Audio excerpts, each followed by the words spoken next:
Assalamualaikum warahmatullahi wabarakatuh. Oke teman-teman, kita masuk lagi ke bagian latihan soal TKA Biologi 2025 yang merujuk pada keterangan kerangka asesmen TKA Kemendikbudrismen. Materi yang akan kita bahas hari ini kita fokuskan dulu ke klasifikasi makhluk hidup. Sebelum kita masuk ke contoh soalnya, teman-teman bisa cek dulu untuk muatan biologi yang diukur. Di sini ada materi keanekaragaman hayati yang mencakup klasifikasi dan keanekaragaman, kemudian bakteri serta ekosistem. Lalu ada sel yang berhubungan dengan metabolisme, berarti ada nanti biasanya tentang enzim, katabolisme, dan juga anabolisme. Lalu ada proses makhluk hidup berkaitan dengan transport zat, sistem imun, koordinasi, reproduksi, dan juga sistem-sistem sirkulasi gitu ya teman-teman ya. Lalu ada keterampilan proses yang diukur. Untuk detailnya teman-teman bisa cek untuk di bagian gambar sebelah tabel di sebelah kanan. Ini untuk yang elemen keanekaragaman hayati. Kemudian ini untuk yang sel dan juga proses pada makhluk hidup. Di situ sudah disebutkan juga berkaitan dengan kompetensi yang akan dikeluarkan gitu ya. Di sini untuk metabolismenya kebetulan yang dibahas adalah proses metabolisme dan juga peran enzim. Berarti nanti teman-teman akan belajar anabolisme dan juga katabolisme berkaitan juga enzim juga gitu ya. Lalu ada keterampilan proses. Di sini mempertanyakan dan memprediksi, kompetensinya merumuskan pertanyaan yang dapat diselidiki secara ilmiah. Konteks soal sesuai dengan konten pengetahuan. Jadi ini nanti konteks soalnya akan sesuai dengan elemen materi yang seperti sebelumnya sudah disampaikan. Kita langsung masuk ke soal yang pertama.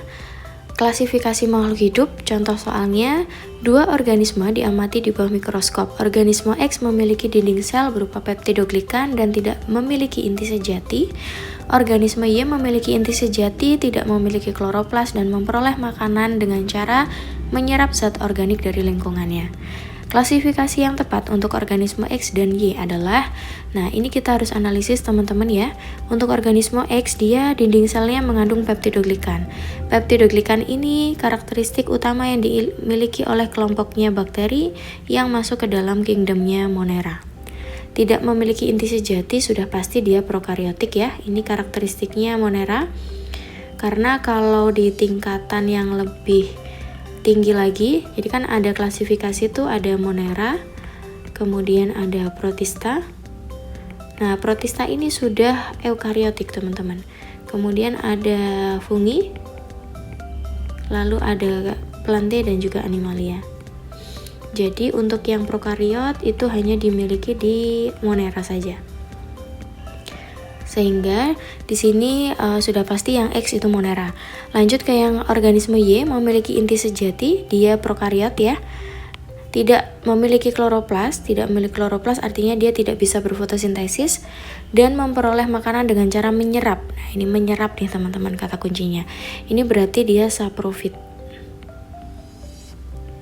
Gitu. Nah, ini karakteristik dimiliki oleh siapa? Ini karakteristik yang dimiliki oleh kelompoknya fungi atau jamur gitu ya. Sehingga X adalah Monera, Y adalah fungi. Jawaban yang tepat adalah opsi yang bagian B, benar. Kenapa dia bukan masuk Protista? Protistanya harus spesifik dulu teman-teman. Protista itu bisa masuk ke protista mirip hewan, tumbuhan, atau jamur untuk organisme yang Y. Jadi kalau misalkan dimasukkan ke protista, itu seharusnya dia nanti biasanya dilengkapi oleh dinding sel juga gitu ya. Kemudian untuk struktur akar, batang, daunnya belum sejati kalau protista mirip jamur. Sedangkan untuk karakteristik yang dimiliki Animalia sudah pasti di sini kurang pas karena dia memperoleh makanan dengan cara menyerap. Harusnya ketika masuk ke protista itu yang tepat itu bukan secara saprofit melainkan heterotrof. Gitu ya. Kita lanjut ke soal yang nomor 2. Ilmuwan menemukan organisme laut mikroskopis yang memiliki karakteristik berikut. Memiliki inti sejati, dinding sel tersusun dari silika, melakukan fotosintesis, memiliki gen yang menunjukkan kemiripan lebih dekat. Ada kata-kata kemiripan nih teman-teman. Dengan tumbuhan dibandingkan dengan hewan. Sebenarnya dari sini teman-teman bisa langsung menyimpulkan ya, ketika dia sudah memiliki inti sejati, sudah pasti dia bukan kelompoknya Monera. Penempatan yang lebih di sini, hasil analisis filogeni menempatkan organisme tersebut tidak termasuk dalam Plantae, melainkan ke dalam kelompoknya Protista. Penempatan ini didasarkan pada ini teman-teman. Dinding selnya tersusun dari silika di sini dan ada kata kemiripan. Nah, berarti ini sudah pasti Protista mirip tumbuhan. Kenapa dia dikatakan mirip, tidak masuk ke Plantae langsung? Karena yang pertama, untuk masuk ke anggotanya Plantae itu dinding selnya itu bukan mengandung silika, tetapi dinding selnya itu mengandung selulosa. Gitu. Kemudian untuk Plantae sendiri itu sudah memiliki akar, batang, dan daun sejati. Batang dan juga daunnya sudah sejati. Jadi sudah bisa dibedakan maksudnya ya. Sedangkan di sini tidak ada penjelasan ya untuk yang di pernyataan di atas. Dan di situ sudah jelas dia masuk ke dalam Protista. Penempatan ini lebih didasarkan pada, kita lihat opsi yang A, hidup berbeda habitatnya dengan tumbuhan darat. Ini nggak bisa ya teman-teman, kurang cocok. Kemudian untuk yang B, ukuran tubuh lebih kecil dan bersel tunggal, ini salah karena ada juga kelompoknya Protista itu yang bersel tunggal memang, dan ada yang multiseluler gitu ya. Jadi ini nggak bisa masuk nih. Tidak adanya jaringan sejati seperti akar, batang, dan daun, ini yang paling tepat. Kandungan pigmen fotosintetiknya berbeda, ini juga salah. Kemampuan hidup autotrof, ini yang salah di bagian heterotrofnya gitu ya. Karena dia sudah punya melakukan fotosintesis, sudah pasti dia pigmennya itu dipakai untuk menghasilkan makanannya sendiri, atau kita kenal sebagai istilah autotrof. Kita lanjutkan ke soal yang ketiga. Tabel berikut menunjukkan detail klasifikasi 4 jenis tumbuhan buah. Ada anggur, semangka, mentimun, dan juga lemon. Di sini ada kategori taksonnya, teman-teman bisa perhatikan di tabel itu. Berdasarkan tabel di atas, seorang siswa ingin menyederhanakan ke dalam diagram kekerabatan seperti berikut. Nah, teman-teman yang perlu diperhatikan, ketika dia masih dalam cabang yang sama, dia akan memiliki kekerabatan yang lebih dekat. Nah, di sini teman-teman bisa cek untuk organisme 1 ya. Dia akan berbeda sendiri nih cabangnya teman-teman dari organisme yang 2, 3 dan 4. Di sini terpisah ya dia. Nah, berarti organisme 1 itu akan berkerabat lebih jauh dengan organisme lainnya. Sekarang kita cek gimana penentuannya. Teman-teman bisa cek di kategori taksonnya. Dari segi film ini semuanya sama, jadi kita nggak bisa bedain ya. Ini aman, ke kelasnya juga aman. Kita mulai bisa membedakan di bagian ordo. Di sini semangka, mentimun, dan juga melon masuk ke dalam ordo yang sama. Berarti nanti untuk ketiga-tiga ini akan masih berkerabat lebih dekat. Berarti yang berbeda yang ini ya, anggur. Jadi untuk yang cabang pertama itu diisi oleh anggur nih teman-teman. Satunya dia anggur. Karena dari kelompoknya ordo, dari tingkatan ordo, anggur sudah berbeda daripada ketiga organisme yang lain. Lalu satu sudah teridentifikasi anggur, kita fokuskan ke semangka, mentimun, dan melon. Dari ordo sama, kita lanjutkan ke bagian family-nya. Dia juga masih masuk Cucurbitaceae, jadi masih masuk ini. Pembedanya ada di bagian genus teman-teman. Untuk semangka itu akan berbeda dengan mentimun dan melon. Ya, berarti nanti semangka akan menempati bagian yang keempat teman-teman ya. Nah, jadi semangkanya ada di bagian 4. Sedangkan untuk mentimun dan melon, karena dia genusnya sama, yaitu kukumis gitu ya, berarti antara mentimun dan melon itu akan berkerabat jauh lebih dekat. Jadi melon dan mentimun bisa kita letakkan di bagian 2 dan juga 3. Ini posisinya bisa terbalik. 2 dan 3 itu bisa ditempati melon dan juga mentimun. Bisa ditukar posisinya, yang 2 melon, yang 3 mentimun, atau sebaliknya juga boleh. Yang penting dia menunjukkan di cabang yang sama. Gitu ya. Berarti dari sini kita dapat simpulkan jawaban yang tepat 1 adalah anggur, 2-nya melon, 3-nya mentimun gitu. Atau kebalik ya, mentimun dulu dan melon, yang terakhir ada semangka. Jawabannya ada di opsi D nih teman-teman. Begitu. Jadi semakin dia berkerabat dekat, dia akan memiliki cabang yang banyak ya. Kalau kita perhatikan di sini 2 dan 3 itu ada di cabang yang pertama, kedua, di tingkat ketiga nih, sama-sama di sini. Dia akan berkerabat dekat gitu. Oke. Kita lanjutkan ke soal yang berikutnya. Perhatikan 5 pernyataan berikut tentang ciri-ciri kingdom makhluk hidup. 1. Kingdom Monera memiliki dinding sel dan struktur DNA berbentuk sirkuler yang berada bebas di sitoplasma serta dapat mengandung plasmid sebagai DNA tambahan. Teman-teman, ini adalah soal yang bentuknya analisis benar salah. Jadi kita bisa langsung menentukan ya. Jadi Kingdom Monera itu sifatnya dia prokaryotik sehingga dia tidak punya inti sel, maka DNA kromosomnya dia akan berbentuk sirkular dan juga berada bebas atau mengapung di bagian sitoplasma. Ini benar.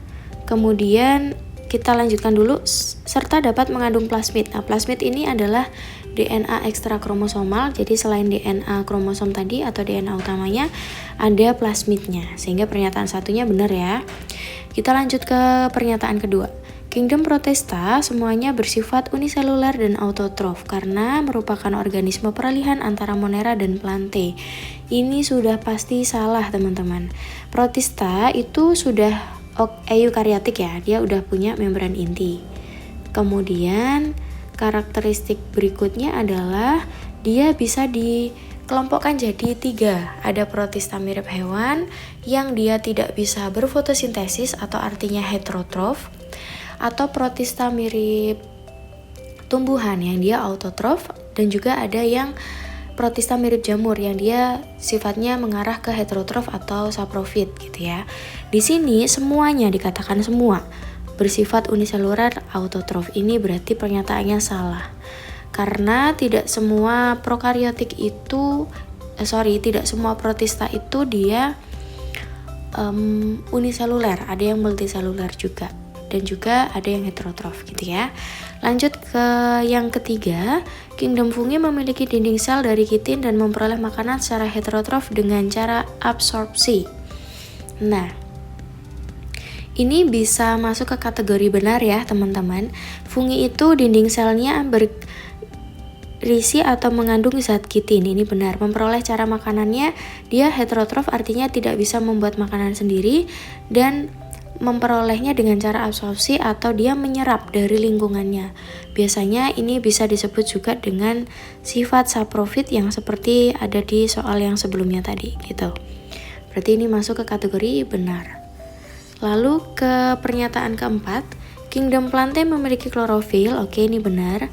Dinding selnya dari selulosa, ini benar.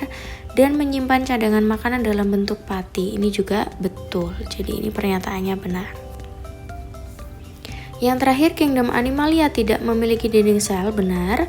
Bersifat heterotrof ingestif, jadi ingestif tuh menelan ya. Dia bersifat tidak bisa membuat makanannya sendiri atau heterotrof tadi. Dan cara memakan makhluk hidup ini yang dikonsumsinya dengan cara ditelan, ini juga benar. Selnya memiliki vakula kontraktil untuk menjaga keseimbangan air, ini yang salah teman-teman. Animalia nggak punya vakula kontraktil ya. Jadi jawabannya ini salah. Sehingga pernyataan di atas ini benar. Pernyataan 1, pernyataan kedua salah, pernyataan ketiga dan keempat benar, pernyataan kelimanya salah. Gitu. Kita lanjutkan ke soal berikutnya. Perhatikan daftar beberapa hewan berikut. Di sini ada udang windu, kepiting laut, lobster air tawar, kelomang, udang rebon. Kelima hewan di atas tergolong dalam kelompok yang sama karena memiliki ciri-ciri berikut.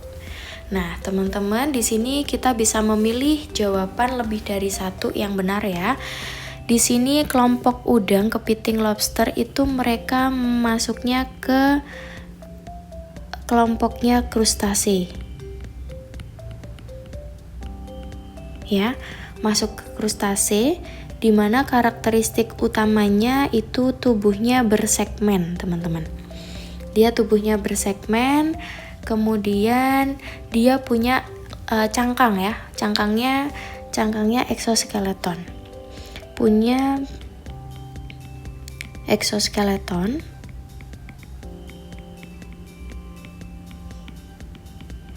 Kemudian dia bersegmen.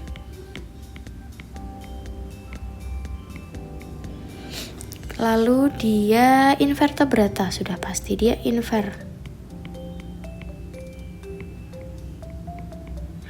dan tubuhnya itu tripoblastik, jadi ada 3 lapis, ada ekto, meso, dan juga endoderm. Tripoblastik selomata. Nah, kita lihat kenapa 5 organisme ini masuk ke dalam kelompok yang sama gitu ya teman-teman ya. Mungkin ini dari ciri umumnya tidak detailkan, tapi kalau teman-teman lihat baik udang, kemudian juga kelemang, lobster, kepiting, udang windu gitu, mereka punya eksoskeleton teman-teman. Di sini yang A ini benar ya, tubuhnya bersegmen, punya eksoskeleton. Memiliki kaki beruas-ruas dan sepasang antena, ini juga benar. Bernapas dengan insang dan hidup di lingkungan perairan juga benar. Termasuk hewan tripoblastik selomata, ini juga tepat. Yang salah ada di D aja. Berarti di sini jawabannya ada A, B, C, dan juga E gitu ya. Oke, kita lanjut ke soal berikutnya. Perhatikan gambar irisan melintang dikotil dan monokotil berikut. Jadi ini ada gambar irisan batang ya. Irisan melintang batang, untuk yang bagian sini adalah dikotil dan yang bagian kanan itu adalah monokotil. Cara bedainya gimana? Teman-teman, kalau dikotil itu ini kan pembuluh ya. Ini tuh dia tersusun membentuk lingkaran yang rapi. Jadi kalau teman-teman perhatikan ini kan dalam satu lingkaran gitu ya. Itu karakteristik dari dikotil. Sedangkan untuk yang monokotil itu jaringan pembuluhnya ini cenderung tersebar. Nah, biasanya dari yang paling luar ini dia rapat, kemudian semakin ke dalam itu semakin renggang ya ini. Jadi dia tidak membentuk lingkaran kayak gitu, tapi tersebar. Oke. Nah, teman-teman, yang luar ini adalah epidermis, kemudian saya mau membuat di dalamnya ada lingkaran lagi ya. Nah, lingkaran ini adalah kambium yang ditunjukkan di bagian sini. Ini kambium nih teman-teman, yang dimiliki kelompoknya dikotil aja, monokotil nggak punya. Lalu ada jaringan pengangkut ya. Jaringan pengangkut berarti silem dan juga flomnya. Seperti ini.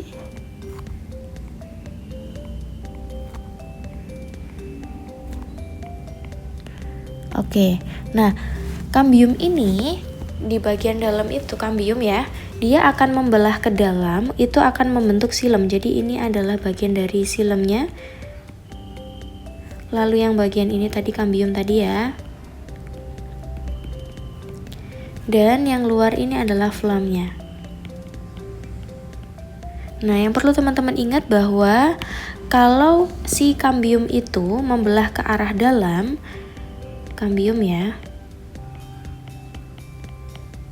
kambiumnya ini membelah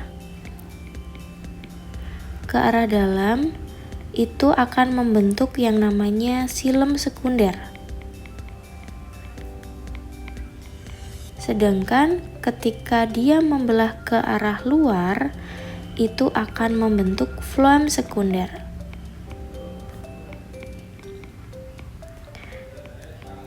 Oke, kita coba analisis pernyataannya. Berdasarkan pengamatan terhadap struktur jaringan pada kedua gambar tersebut, tentukan benar atau salah pada pernyataan berikut. Jaringan pengangkut pada batang monokotil tersusun menyebar tanpa pola teratur. Ini benar ya teman-teman. Adanya kambium di antara silem dan floem merupakan ciri khas batang dikotil, ini juga benar. Batang dikotil dapat mengalami pertumbuhan sekunder karena memiliki kambium. Nah, ini juga benar. Jadi pertumbuhan sekunder hanya dialami oleh kelompoknya dikotil ya, monokotil enggak. Pertumbuhan sekunder itu pertumbuhan ke samping atau penambahan diameter. Lanjut ke pernyataan keempat. Batang monokotil tidak memiliki kambium sehingga tidak dapat membentuk lingkaran tahun. Ini juga benar. Pada batang dikotil, letak silem selalu menghadap keluar dan floemnya menghadap ke dalam. Ini terbalik, ini salah teman-teman. Berarti yang benar itu ada di pernyataan 1, 2, 3, 4 dan yang salah ada di pernyataan 5. Begitu ya. Kita lanjut ke soal berikutnya. Ini soal yang terakhir berkaitan dengan klasifikasi. Perhatikan kunci determinasi berikut. Kunci determinasi untuk yang paling tepat dimiliki tanaman jagung yaitu, nah teman-teman kalau masih ingat tanaman jagung, coba kita cek dulu nih teman-teman ya. Dia masuk ke ciri-ciri yang mana aja.